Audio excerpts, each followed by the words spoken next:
was born in China, and a place near Hong Kong, but it's a village. I moved here when I was 9 or 10 years old. My family moved here. I think it was because for me and my brother to get better educations and stuff.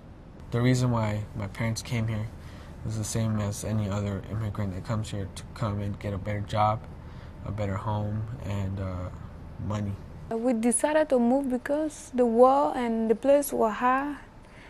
And when we ran from Liberia to Africa. It was hard. There's some Africans, they don't like some Liberians, and they tried to kill them, and we was not safe in Africa too. So both of the places we were not safe, and the United Nations told us to register, and then they interviewed us, and then we passed, and then we came. My mom, big sister, Yeah, when she took the test, she took the review interview, and then she failed. She went by. Because she don't speak English, and she didn't speak English well, and then the interview, it was very hard because it's white people interviewing. So they didn't understand her English, so she failed the test. We came with 5, but we left some behind, and my mom, she have 2 boys. But they ran on the other side with my grandmother, so we haven't seen them, and we don't know if they are alive now. Bueno, la experiencia que nosotros tuvimos, mi familia y yo, al venir aquí, pues fue muy difícil, porque éramos 4 mujeres y un hombre. Entonces el hombre pues es mi hermano, está chico. Nosotros cruzamos por el cerro, le llaman el cerro, un monte. Entonces pues ahí es bien difícil, porque pues tienes que andarte cubriendo, ¿verdad? Cuando vienen hacia los helicópteros y todo eso, pues tirarte donde primero caigas, tal vez te encuentres con espinas o piedras o lo que sea. Entonces es muy difícil, y luego pues corriendo, ¿verdad? Y con el miedo de saber que uno de tus hermanos, tu mamá o así, pues se vayan a desbalagar. Es una experiencia realmente muy mala. Al venir para acá es una experiencia muy mala, pero pues tiene sus recompensas tal vez.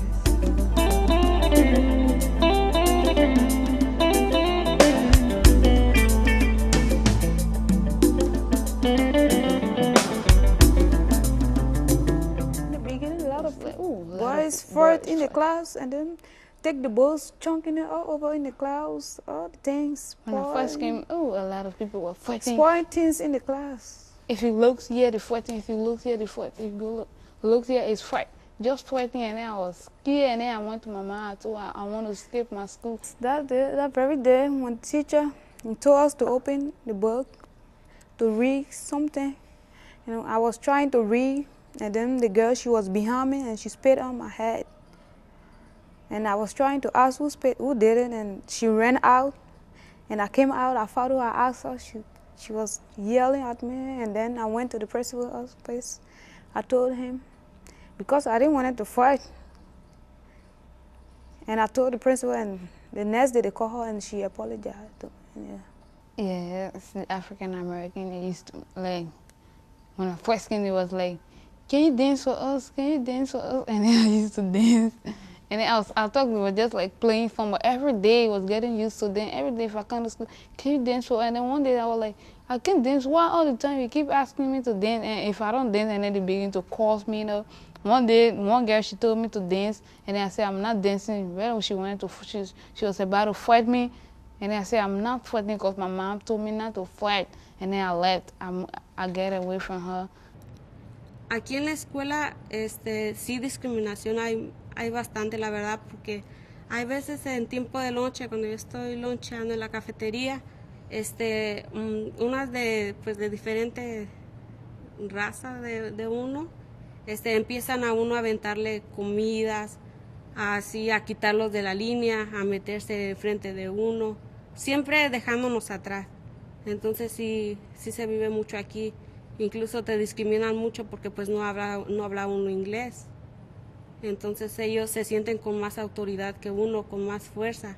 Y pues uno no puede hacer nada al respecto, porque pues no se puede defender uno.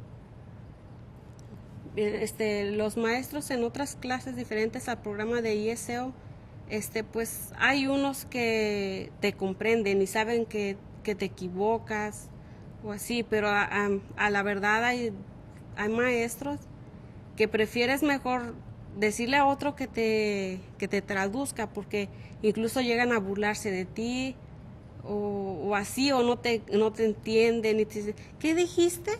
Es que no te entiendo, como burlándose, ¿me entiendes? Entonces le siembran a uno el miedo a hablar. Entonces es donde uno busca apoyo en los compañeros, y también ahí es muy duro porque pues hay veces que los compañeros no están en cierta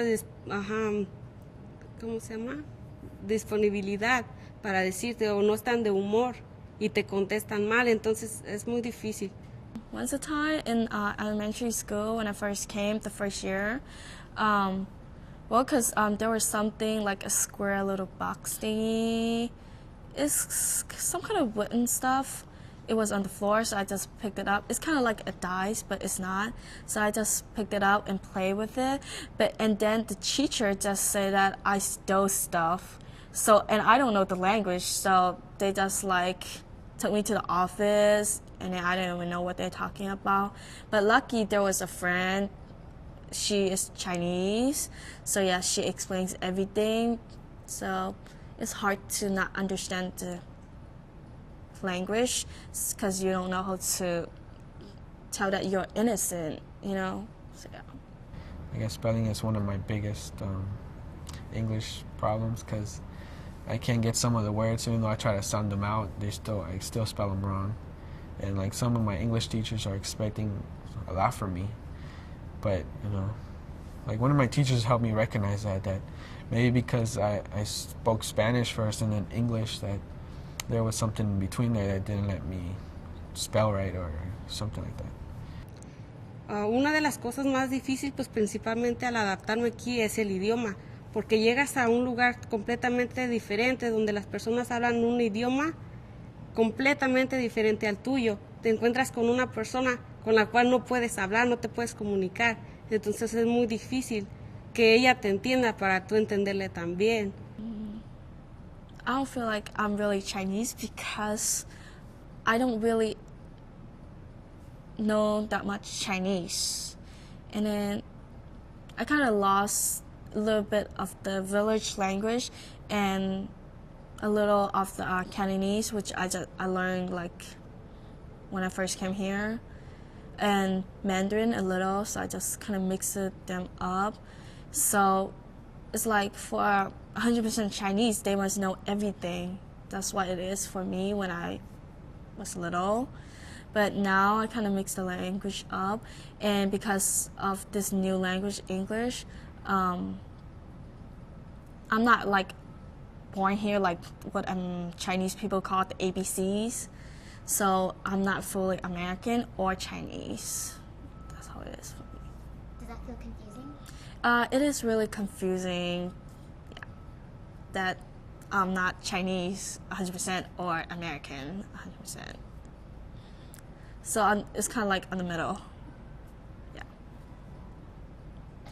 When I first moved to America, it was really hard because I don't know the language, and during that time, China was 2nd and 3rd grade, and they don't provide the English class for us, so it's kind of hard for us to come here and don't know the language. And so we went to school. I mean, my brother and I just went to those EOD classes, I guess, but I'm not really sure what those classes are.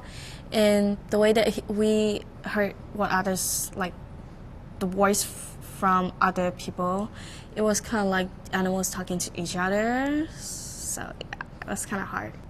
I miss Mexico because most of my family is over there, and you know, I just want to go back and try to remember or see some of the places I used to go to. I mean, like my house. I still remember some parts of it, but you know, get to see the other people that are over there, because you know, try to see their faces, how much they've changed. Even though I got pictures, but still, try to get to know how they're living. And one of my aunties came to my house recently she told us about their daughters, that they didn't want to come to the U.S. because they just wanted to stay in Mexico and learn over there. They didn't want to come here for some reason. I really don't know. I miss Africa because I got my families there. That's why. That's all. Yeah, I think. myself, I miss Africa because I got my 2 brothers and my whole family, and in Africa, it's a lot of suffering. Yeah.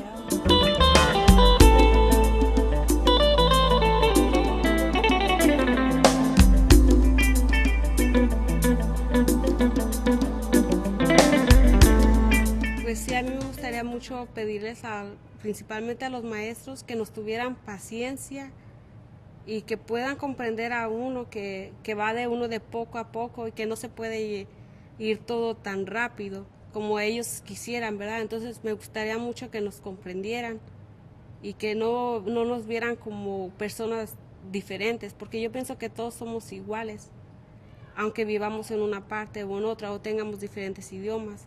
Yo creo que es lo que yo les pediría, que nos tengan mucha paciencia y puedan pues empujarnos, ¿verdad?, a tener más confianza en nosotros, que nos ayuden a salir adelante en lo que es el problema del idioma aquí en Estados Unidos. I'll just tell the school to hire a translator. Don't bother other students to translate that much because it will affect other students' grade too. And buy students dictionary for them free. So for me, when I was first came here, I don't know where to go to a bookstore to buy books and stuff, to buy the dictionaries that I want. So yeah.